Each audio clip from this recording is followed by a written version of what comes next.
when I asked people what sort of fights they wanted me to do, one of the ones that always pops up a lot is either Black Panther Batman or Black Panther Wildcat, which would be kind of a weird fight, or Black Panther Mr. Terrific.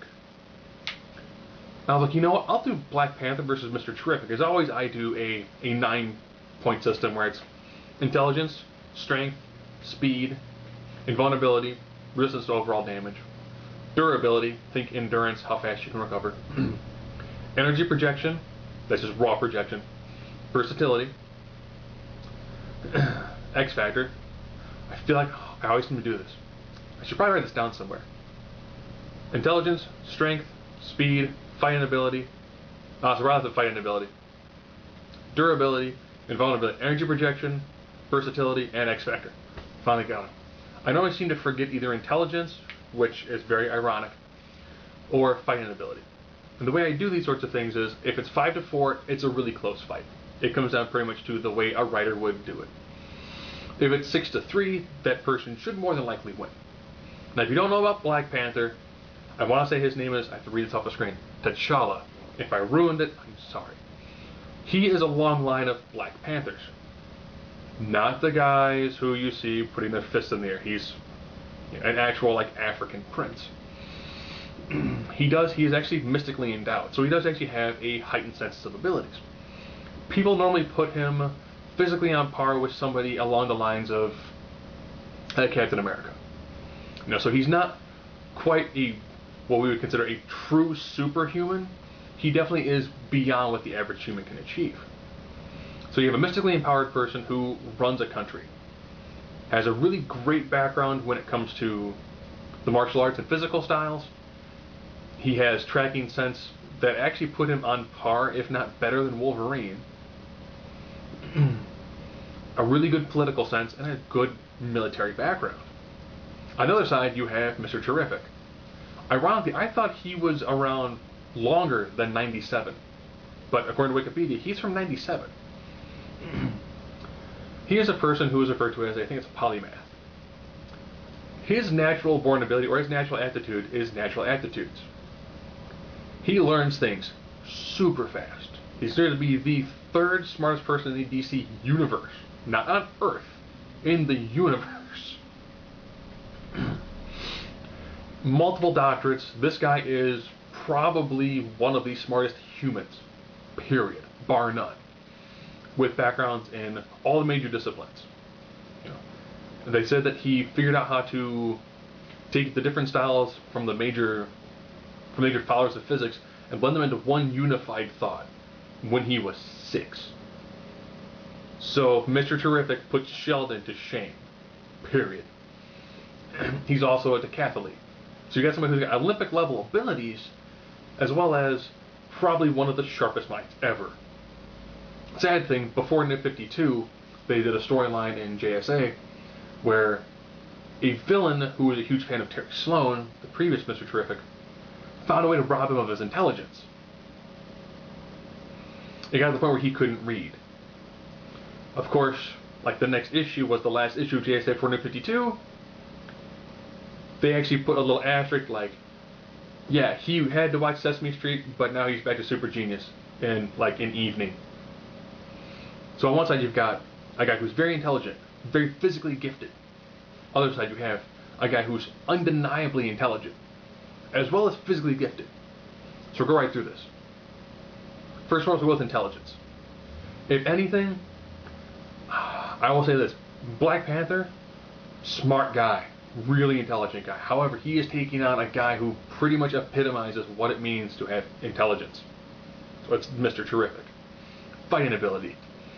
Mr. Terrific, he has multiple styles of martial arts, and has a decent amount of overall physical training. Versus a guy who's mystically endowed and is an undeniable, and probably one of the more dangerous fighters in the Marvel Universe. Mr. Terrific isn't really known for fisticuffs, where Black Panther's gone toe-to-toe with people like Iron Fist. So Black Panther definitely has a much greater aptitude when it comes to the overall physical abilities. Now we're on to strength. Olympic level decathlete versus mystically endowed guy who is in the lower levels of superhuman. Speed. Lower levels of superhuman. Durability. You know, again in this one, you're looking at somebody who is hyper intelligent, taking out somebody who has a level of mystical endowment, who does have supernatural abilities.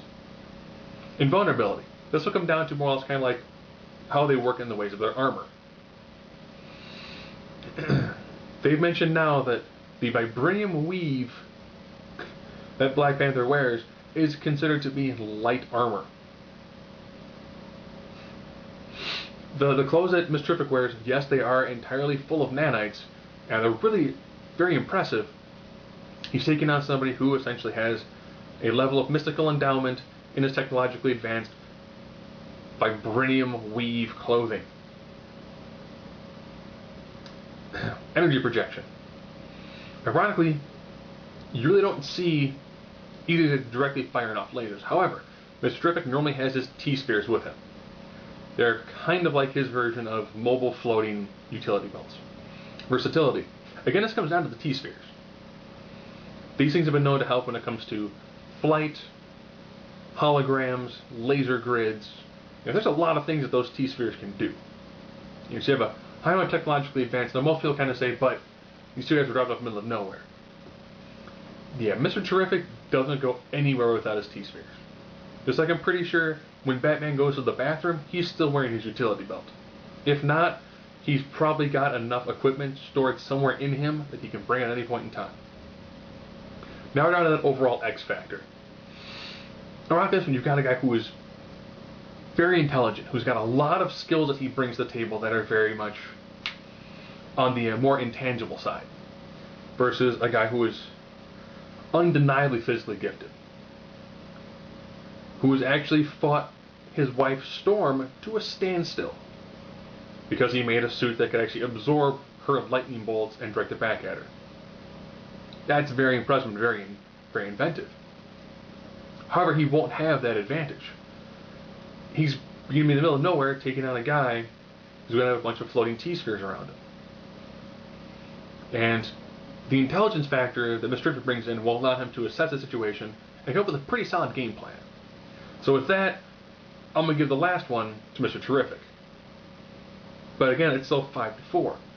You've got the analytical abilities and some of the distance abilities of Mr. Terrific, but he's not going to be able to hide. He's taking a guy who's a gifted tracker. He's not going to be able to physically go one-on-one with him. He's taking on a guy who's just way too physically gifted. So when these two guys were to come down to it and have an actual fight at a distance, using proper amount of distractions and tactics, Mr. Terrific's going to hold his own for quite some time. But the moment it becomes a close one-on-one fight, it goes to Black Panther.